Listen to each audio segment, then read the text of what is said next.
Hey, Blue Table fans! Sean here, and please do let me know if the audio is looking good, or sounding good, rather, for this show. This will be day 3, so as of today, I owe you 3 screenshot shows. Oh man, maybe I'll just make this one 3 times as good. But my audio device says 22 minutes left, so I gotta just do what I can. Alright, so first off, I'm on Fayette 212. This is a news and rumors site for miniatures battles. And I have to say, other than Bell of Lost Souls, this is really a good place to go. They've got a lot of great content and a very consistent. The owner, Gary, has been out to several Valhallas. He's a stand-up guy, and I really recommend making this at least one of your go-tos for your miniatures battles content. So we're just going to take a look at a couple of the articles here. Blight drones from 8th edition starter set seen in these pics. And I just want to take, because when it said drones were in it, I really didn't know exactly what that was going to be.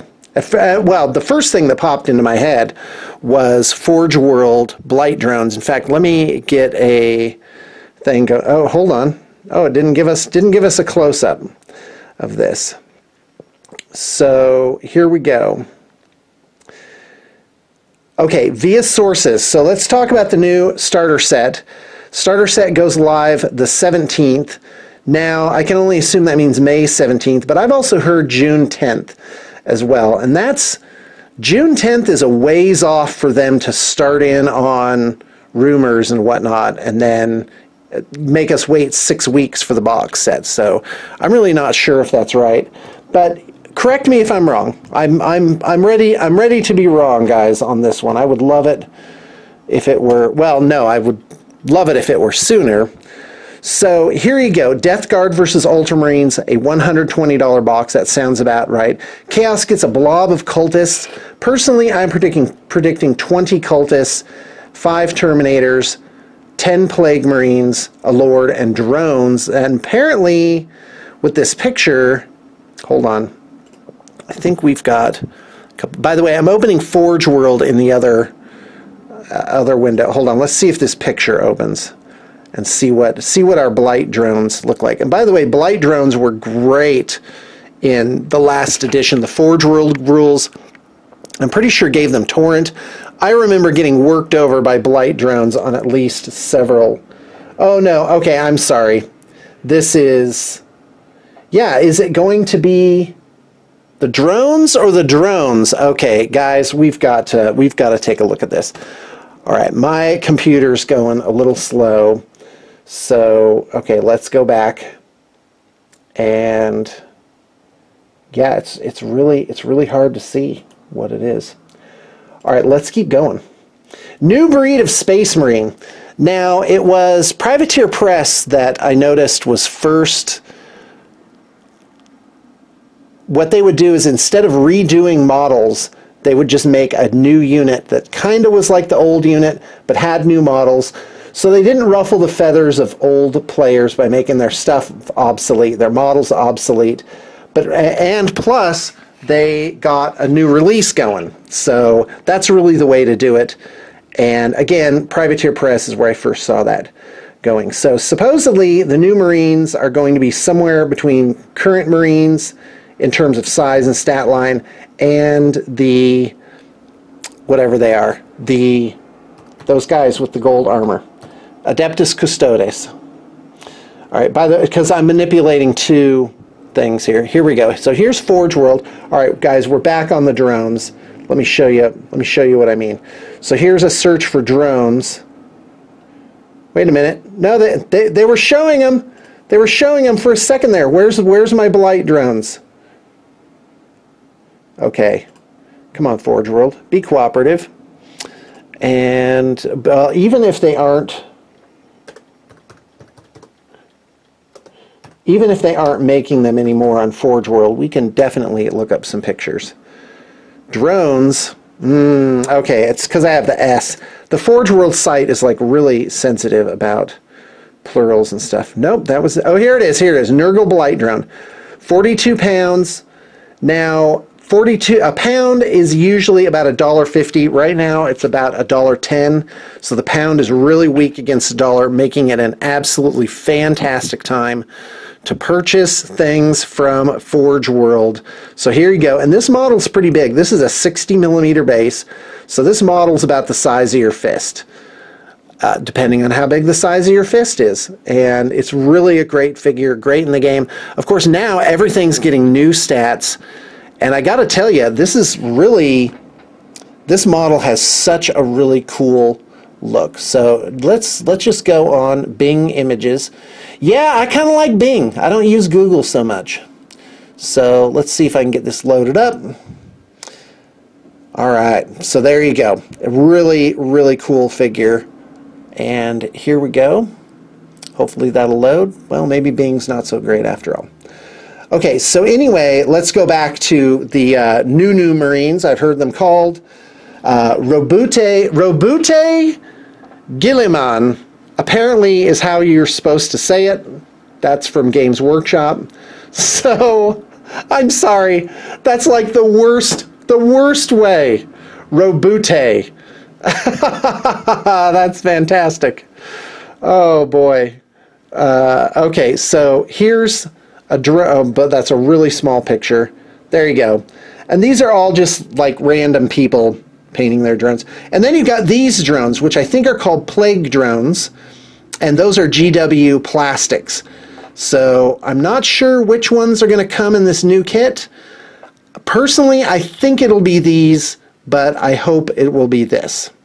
So there you go. Apparently 2 of them. Okay, my local GW manager, who told me about new Thunderhawk, Overlords, and Deathwatch before public knowledge, said the new Marines are Robute Guilliman's new breed. Old Marines are still valid, and these will have new stats. They're between Custodes and current Marines in the lineup of things. And I think it's a great idea.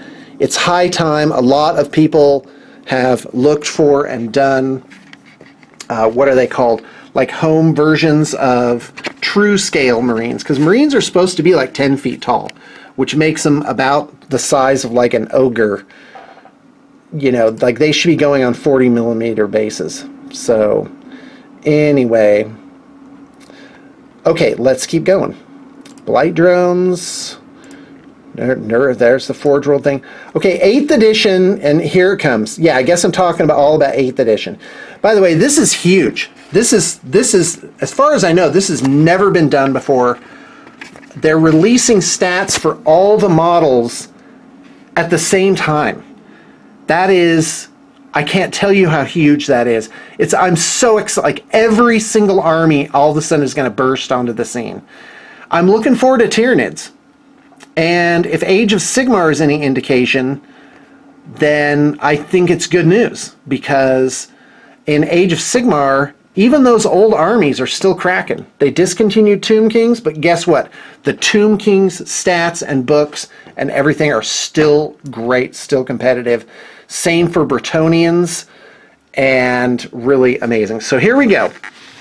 This is an awesome set of details on the release schedule, what it will look like, and a lot more. A huge break for us to get a look ahead like this.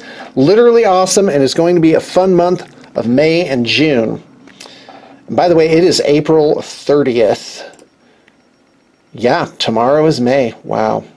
Can't get my head around that. That just flew by. All right, June 10th launch.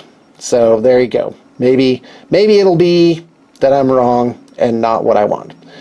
They're going to feed us rumors for the rest of May. Expect to see full Space Marine data sheets around the end of next week, with a couple of fluff pieces talking about how the galaxy got ripped in half and how all the Marines got taller.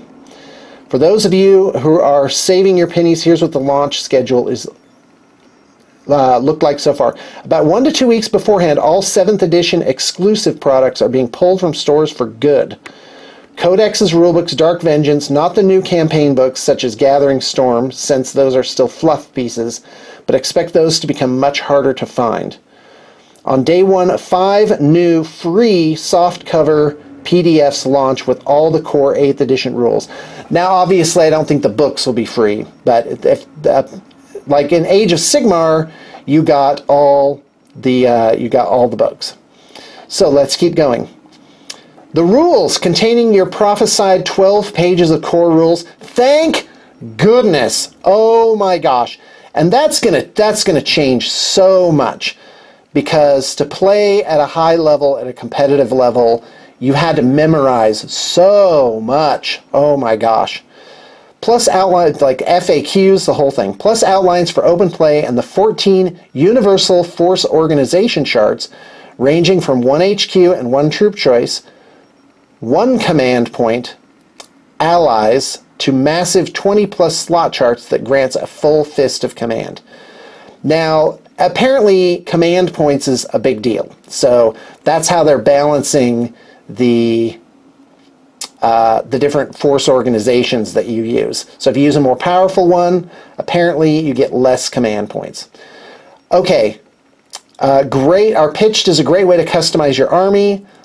One of them is a big guns, 1 troop, HQ, and then 5 or more heavy support. But they're just designed to scale command points to game size. All right, I don't know what that means. Apparently command points are a big thing. A few of the wilder ones, such as the aforementioned big guns list, have restrictions and special rules that might sway a player one way or the other in terms of army composition, but the more well-rounded ones grant the most command points, which are such a big deal. I cannot stress this enough. Proper use of command points can make or break strategies. And the real meat and potatoes special rules granting armies are going to be built from the force organization chart structures found in your Army Codex once they bring those back. The free PDF version of the following books will be sectioned up amongst faction lines, but the paper ones are going to be mashups listed below. Armies of the Imperium, exactly what it says on the cover, a splash of lore, and data sheets for every Imperial unit in the game. Okay, so listen up, guys. Every Imperial unit in the game, that's so many. Like that, I don't even know how they're going to do it, because I'm trying to get rid of by the way. Hello, can you hear me now? Just taking a drink of water. Okay. It's a lot of entries. At least I'm going to just off the top of my head, especially if they include Forge World, and I think that's what's happening. If they include Forge World, it's at least 300 entries. Now, to put that in perspective, the old army books had about 20 entries per army. And as they grew, and as they got newer ones, they had 30 or 40 entries per army. This is something Privateer Press is coming up against, is they can't release more models. They keep releasing more models, and it just makes every faction so complicated that there's a barrier to entry to the game just based on knowing what the heck to get.